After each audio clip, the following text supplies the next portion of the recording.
Welcome to this very special digital event, part of the 2021 Bradford Literature Festival Schools programme. I'm Mez Galaria, an actor, dancer, singer living in Bradford. Today I'm going to be sharing with you Geraldine McCaughrean's top 10 women in Shakespeare. Geraldine has written over 170 novels, published in 61 countries, and has been translated into 45 languages. She's probably best known for her official sequel to Peter Pan in Scarlet. She's also the 3-time recipient of the Whitbread Costa Children's Book Award and has received many other accolades. She says, "You could get the wrong idea about Shakespeare and women characters. In Henry V, the only romance consists of a toe-curlingly embarrassing French lesson. In The Tempest, Miranda has just to be tender-hearted and enchanted by a brave new world of men. In Julius Caesar, Calpurnia sees stuff coming, but can't make Caesar listen, while Brutus's wife falls distracted, swallows fire, and dies. In Hamlet, Ophelia is broken-hearted, goes mad and drowns. Watch Taming of the Shrew, and you could think that Shakespeare was an out-and-out misogynist. He wrings comedy from a stroppy, independent woman, humiliated and tamed as a horse. Elsewhere, Shakespeare's women tell a different story, and here are Geraldine's top 10 favourite. In reverse order. Number 10, Cecilia in As You Like It. There's lots of mooning about in As You Like It, and even more quick-fire repartee. Rosalind is witty, clever, and brave, given that she's just been banished by her unkind uncle, the Duke. But I like Cecilia better. Okay, Rosalind gets all the best lines, but Cecilia has more to lose. She's a princess and doesn't hesitate to defy her father, the Duke, and take her friend's side. If she be a traitor, why so am I. Pronounce that sentence on me, my liege. She follows Rosalind into the woods. But as time passes, Cecilia wearies of Rosalind, pretending to be a shepherd boy and doling out advice to Orlando the shepherd. Cecilia rounds on him. You have simply misused our sex in your love parade. Rosalind argues that love makes us do crazy stuff. But Cecilia calls Rosalind's love not deep, rather bottomless, that as fast as you pour affection in, it runs out. We've all been there, listening to a friend sigh on about their perfect relationship, when Rosalind gurgles, I cannot be out of sight of Orlando. I'll go find a shadow and sigh till he comes. Cecilia harumphs, and I'll sleep. She's grounded, sensible, and won't let even her best friend get away at playing at love. Number 9, Hermione in A Winter's Tale. Everyone likes the bear the best, but Hermione comes a close second. To be a strong woman takes more than just going to the gym, and in Shakespeare's day, women needed more than strength to navigate a world run by men. That's why so many Shakespearean heroines disguise themselves, either to pass as men or, like Hermione, to get away from their bananas husbands.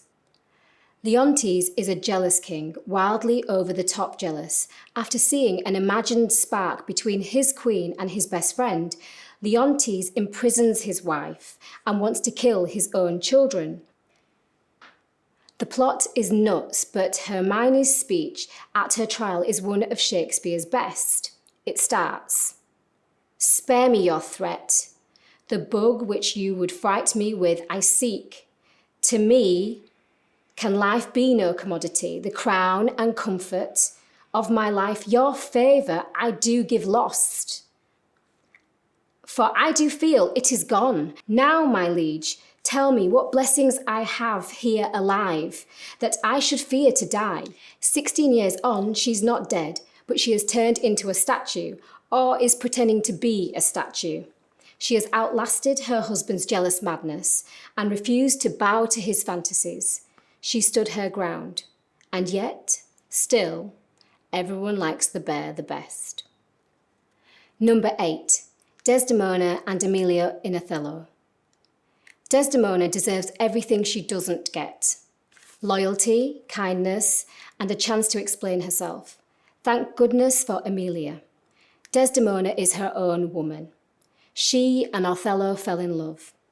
Neither age nor race were a barrier. So she married him. That's not the way Othello's lieutenant Iago tells it to her father.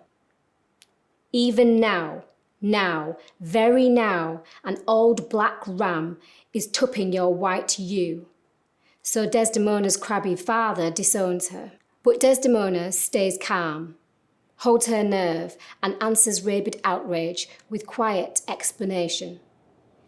Iago is bent on dismantling Othello's world. He poisons Othello with lies. Desdemona, bless, remains loving, reasonable, calm, with perfect faith in her perfect man. But we do start to want to see her fight. And in the end, she seems to modern eyes a tame victim. Iago is bent on dismantling Othello's world. He poisons Othello with lies. Desdemona, bless, remains loving, reasonable and calm, with perfect faith in her perfect man. But we do start to want to see her fight her corner. In the end, she seems to modern eyes a tame victim. Still, once Shakespeare has achieved his splendid tragic moment, he passes the female power to Iago's raucous wife, Emilia. After Desdemona whimpered, "If any such be there, heaven pardon him," Emilia yelled, asked questions. "I had to pardon him, and hell gnaw his bones. Why should he call her whore? What place? What time? What form? What likelihood? The more's abused by some most villainous knave." At this point, I bet Elizabethan audiences were screaming, "Yes, it's Iago! He's behind you!"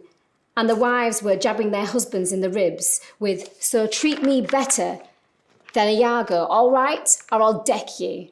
Emilia also gets herself killed, but she deserves loud applause. Number 7, the Queen in Cymbeline. You all know the evil stepmothers in fairy tales. Cymbeline draws hugely on them. Nice Imogen is the beating heart of the story. Devoted to her lover, she is willing to journey to him. But the pantomime villain is Cymbeline's wife.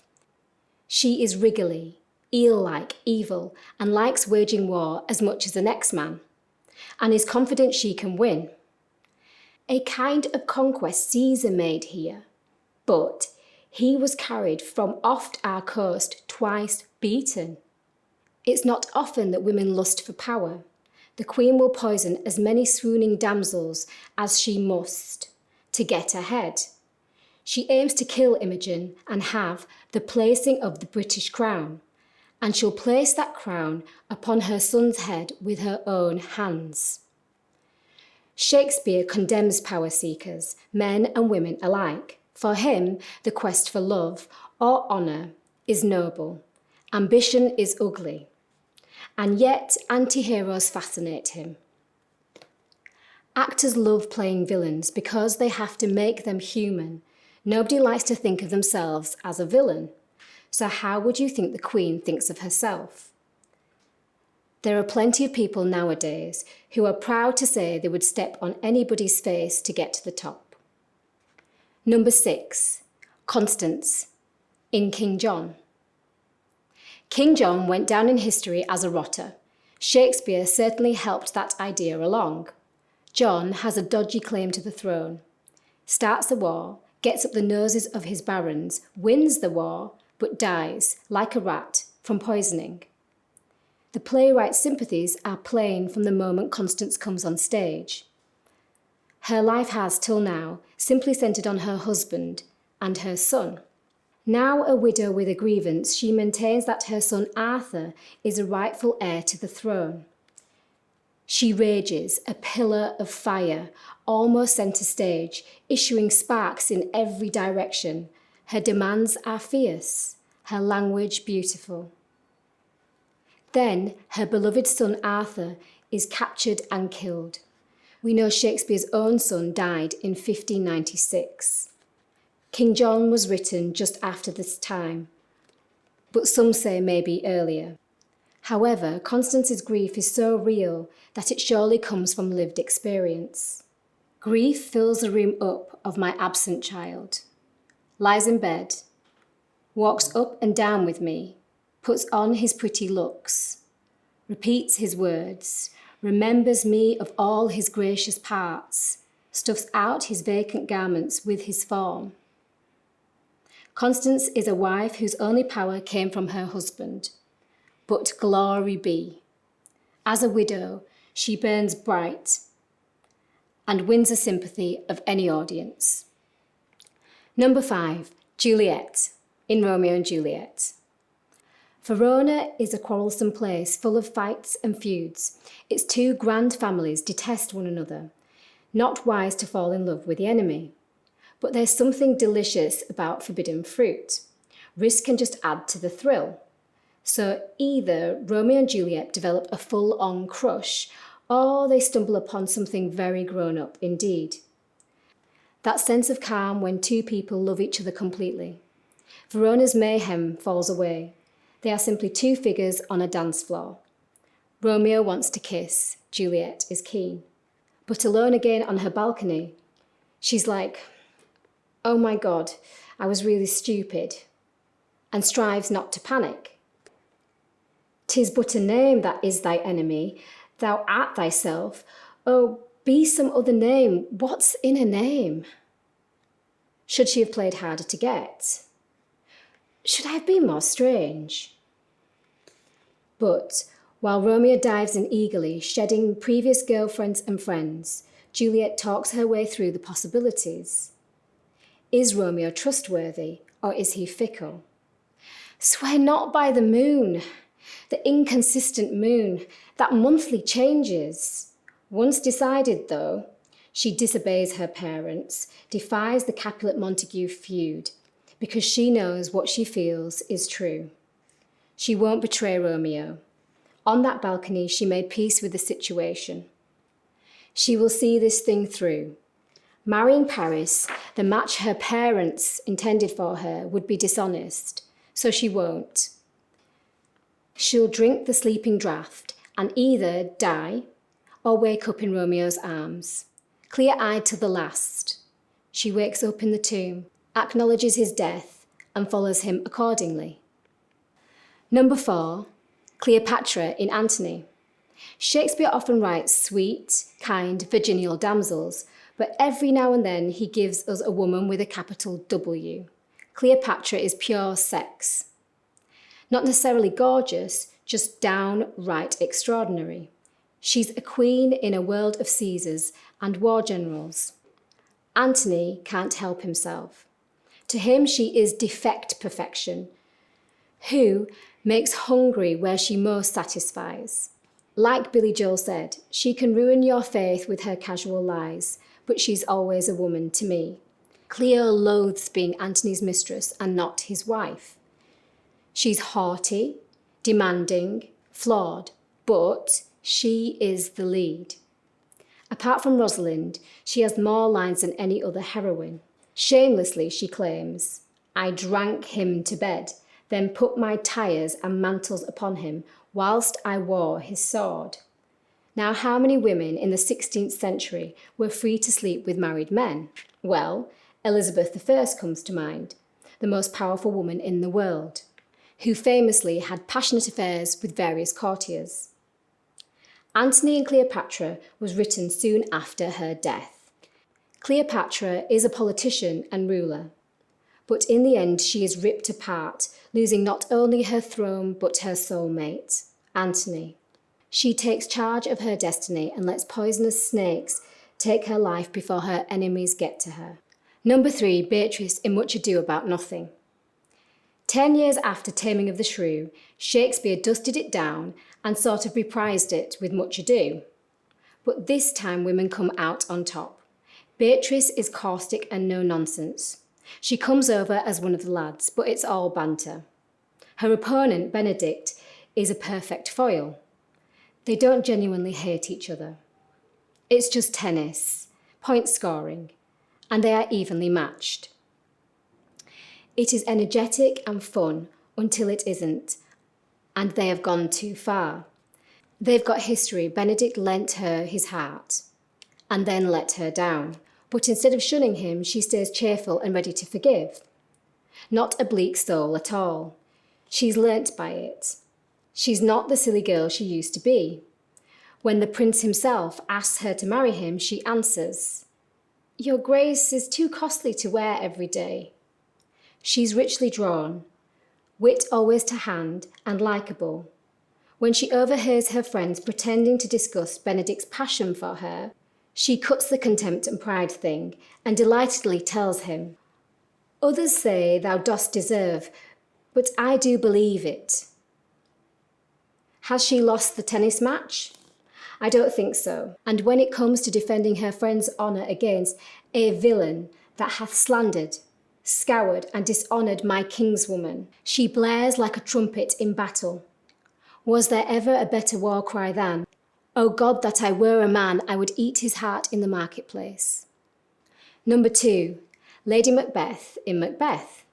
She may not be nice, but she certainly furthers her husband's career. In fact, the powerful women in Macbeth's life are entirely responsible for what happens to him. First, it's the weird sisters on the heath who make their tantalising predictions. Then it's his wife. Most women, on hearing that the king is coming to visit, would start cooking. Not Lady Macbeth. Not after hearing those predictions, that Macbeth will one day be king. It's as though Macbeth has come home with a lottery ticket, and she is already mentally spending the winnings. She has to shunt Macbeth around, give him his instructions, mock his misgivings. He does as he's told. He doesn't enjoy stabbing his king to death. Comes back dazed, horrified, and gets no sympathy. "The bozo's still holding the knife." She takes the knife back to the king's room, rigs the crime scene, and shudders. Who should have thought that an old man had so much blood in him? More killings are needed to secure the crown. They gnaw Macbeth narrow. But his wife has no patience with his fretting. Ratty and organising, she propels him so deep into sin that he groans. "I am steeped in blood so far. Should I wade no more, returning was as tedious as go." That's how much fun power is. Macbeth didn't start out like that. He's a product of his wife's ambition. But blood stains indelibly. Number 1, Portia in A Merchant of Venice. The play finds the merchant Antonio in court, at the mercy of a spiteful, despised Jewish moneylender. What he needs is a good lawyer who will stop the Shylock cutting out his heart. Enter Portia. Shakespeare clearly believes that women can be as smart and as academic as men. And Portia is the smartest of the lot. She could pass the bar exam tomorrow. She's honest too. Her future has been dictated by a daft riddle her father set. She must marry the man who guesses the right answer. She would like to drop a hint to the handsome Bassanio, but she won't cheat. Still, when Bassanio's friend Antonia gets into deep shtuck, she dresses as a clerk, well, who would take a woman lawyer seriously, and hurries to plead on his behalf. She uses a perfect blend of feminine gentleness and masculine force. Her quality of mercy speech is beautiful and balanced, like the scales of justice by Shylock's speech comparing Jews and Christians. "If you prick us, do we not bleed? If you tickle us, do we not laugh?" Clearly, Shakespeare has sympathies for both characters. Portia loves Bassanio, but in marrying him, she knows she is submitting. "I was master of my servants, queen of myself, and even now, this house, these servants, this same myself are yours, my lord." Her power will lessen. Both she and the Shylock will always lose out in a world made for Antonios and Bassanios. So, there you go, alarming, charming, daring, jarring, sexily empowered women. Courtesy of Shakespeare. Of course, it might be worth bearing in mind that women weren't very empowered when he was writing. Not empowered enough to get a job in his theatre. That would have been illegal. Female characters were played entirely by men and boys. Thanks for watching, and get watching that Shakespeare.